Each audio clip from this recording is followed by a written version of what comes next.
Oi, pessoal. Vamos lá para mais um estudo de caso, mais uma aula gravada nossa. Hoje o nosso tema vai ser esse daqui, ó: análise econômica do direito da propriedade intelectual, tá bom? Então vamos primeiro começar definindo, né? Passando um pouco do contexto, trazendo as definições e um pouco do contexto da propriedade intelectual. Bom, a gente sabe que hoje em dia a inovação, ela explica muito do crescimento econômico das atuais nações. Explica inclusive a diferença do porquê que uns países crescem tanto e outros crescem menos, né? Por quê? O progresso tecnológico ele permite muitos ganhos de produtividade. São os ganhos de produtividade que explicam a maior parte do crescimento dos tigres asiáticos, da China nas últimas décadas, são ganhos de produtividade.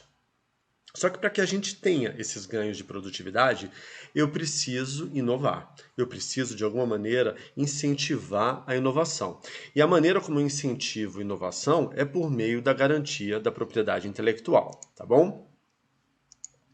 Olha só, aqui só para a gente perceber como que isso é forte nos tempos atuais, né? A gente tem aqui, deixa eu botar a câmera para cá. A gente tem aqui no período de 1300 a 1819, que foi a época do mercantilismo, a gente tinha um crescimento anual de 0,21%, tá bom? O mundo crescia em torno de 0,21% por ano. Com o período da Revolução Industrial, tá aqui de 1820, né, após a Revolução Industrial até 1949, esse crescimento anual foi de 1,10%. Já depois desse período, pós Segunda Guerra Mundial, olha aqui, é o período que o World Intellectual Property Report considerou, de 1950 a 2010, o crescimento anual já foi de 2,08%. Então percebam, né, como que o crescimento econômico do mundo aumentou muito. E nesse último período, a grande explicação são os incrementos de produtividade por conta, em grande parte, de novas inovações. Então, o papel importante da inovação, tá bom? Bom, aí a gente vai lá para as empresas, né? Parte considerável do patrimônio das empresas é composto por bens intangíveis. O que são esses bens intangíveis? Bens que não são materializáveis, né? São as patentes, as marcas, conhecimentos exclusivos da empresa. Tudo isso tem valor, apesar de não ser tangível, isso tem muito valor. Então, por ter valor, também são protegidos por lei.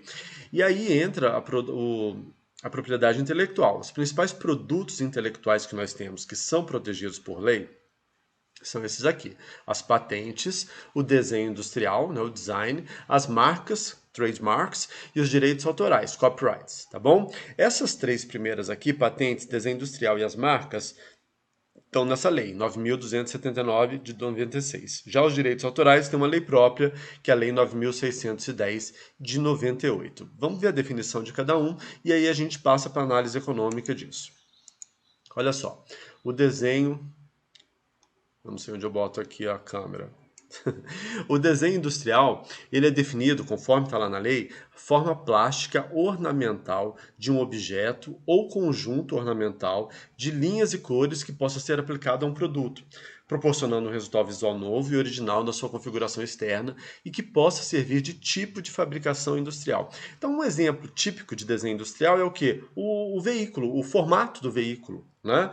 Às vezes o motor pode até ser parecido, mas a diferença de como aquele veículo se apresenta, o formato do veículo, né, o design do veículo, faz toda a diferença na venda. Então, esse design ele é protegido, isso aí é o desenho industrial. Olha só, o registro de desenho industrial, ele é concedido pelo INPE, ele tem validade de 10 anos, podendo ser renovado por 3 períodos de 5 anos cada. Então, no final das contas, esse design ele é protegido por 25 anos, né? Por até 25 anos. Já a marca, deixa eu descer aqui. A marca é entendida como sinais distintivos visualmente perceptíveis, por exemplo, marcas de produtos, serviços, certificações. Então, marca é, por exemplo, a maçãzinha atrás do iPhone, né? Isso são marcas, tá? E as marcas são protegidas também. No Brasil, as marcas são válidas por 10 anos, podendo ser renovada indefinidamente por um período de 10 anos de cada vez. Ou seja, a marca fica eternamente. tá? Ela nunca vai cair em domínio público se a firma tiver o cuidado de renová-la de 10 em 10 anos.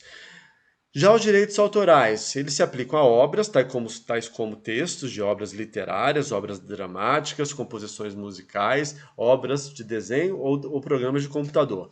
Nesse caso, a proteção é válida enquanto o autor estiver vivo. Sempre que o autor estiver vivo, a proteção continua válida. E ainda 70 anos após a sua morte.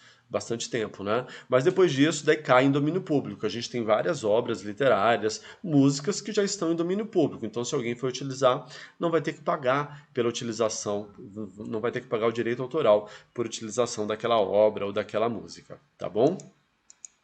Bom, e por fim as patentes, que é o que mais interessa para a gente aqui. Tá? A patente, pela Lei 9279 de 96, olha lá o artigo 8º, é patenteável a invenção que atenda aos requisitos de novidade, atividade inventiva e aplicação industrial.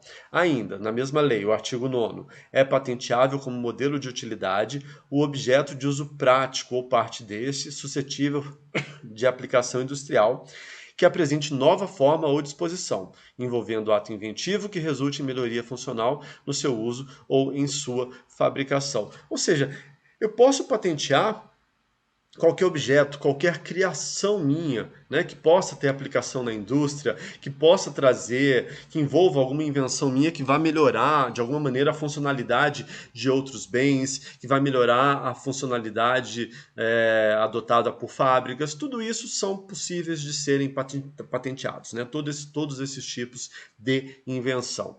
As patentes de invenções, tá? Elas têm duração de 20 anos. Esse prazo, ele é mais ou menos uma média do que acontece no mundo inteiro. Praticamente todos os países adotam esse prazo de 20 anos. Após esse período, aí sim a patente passa ao chamado domínio público, o que significa dizer que qualquer pessoa pode explorar aquele objeto, né? Pode utilizar aquilo ali. Agora percebam, se ela tem duração de 20 anos a patente, né? Durante esses 20 anos, as pessoas para utilizarem aquilo vão ter que pagar por aquilo. Concordam?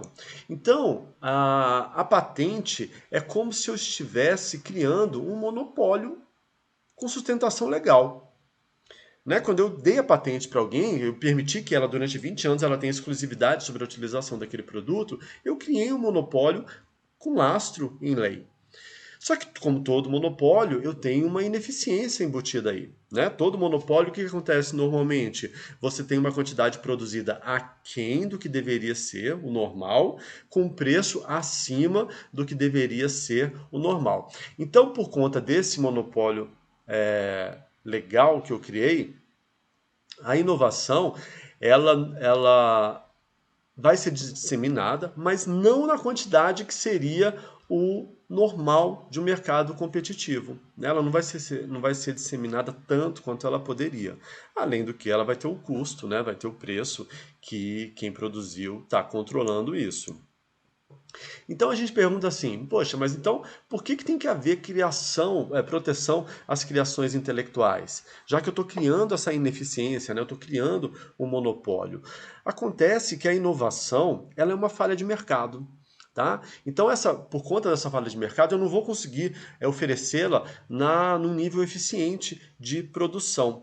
E por que ela é uma falha de mercado? A inovação ela tem as características de um bem público, ou seja, a inovação é não rival, porque o conhecimento de uma pessoa não prejudica o consumo de outra pessoa, né? O conhecimento pode estar ali à disposição de todo mundo, e também é não excludente, né? Eu não consigo impedir alguém de usufruir daquele conhecimento. Por isso que eu preciso dar essa proteção legal para a pessoa, né? Já que tem essa característica de bem público, o custo marginal de um novo usuário, uma nova pessoa que vai usar aquela inovação é praticamente zero.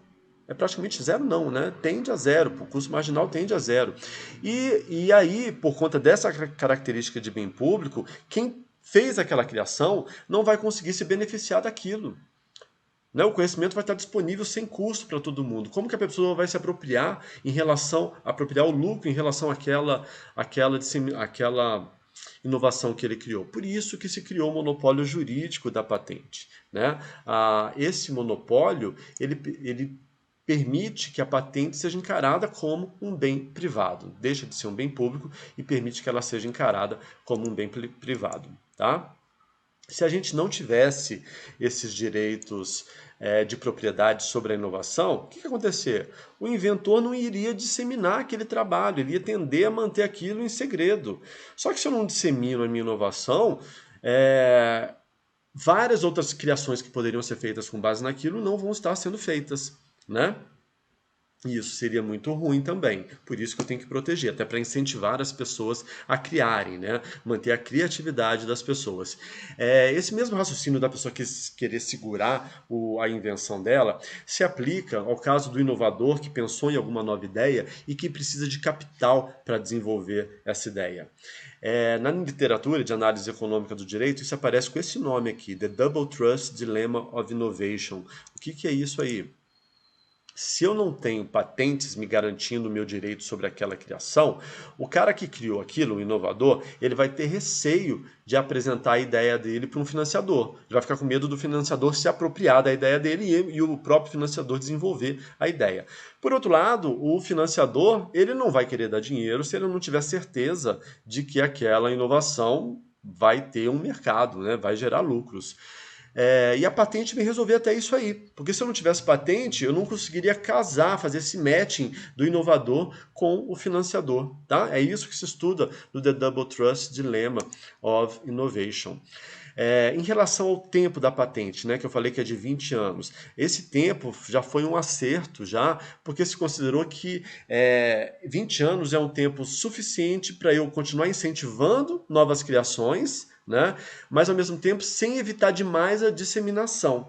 Porque se eu coloco também uma patente gigantesca, a disseminação daquilo vai ficar muito prejudicada. Né? Por outro lado, se o tempo é muito curto, eu não estou incentivando as pessoas a criarem. Então tem que estar muito bem calibrado, e foi isso que, com base nessa calibragem, que se chegou nesses 20 anos, tá bom? Que seria o ideal para você ter a duração de uma patente. Aqui eu trouxe, só para terminar, para a gente ter uma ideia de como é que são as concessões de patentes por continente ao redor do mundo. Olha só, eu tenho aqui os dados de 2008 e 2018. A África, em 2008, só registrou 5.300 patentes. Em 2018, aumentou para 8.700. Olha a Ásia, passou de 409 mil para 812 mil patentes. Europa inteira, 157 mil para 226 mil.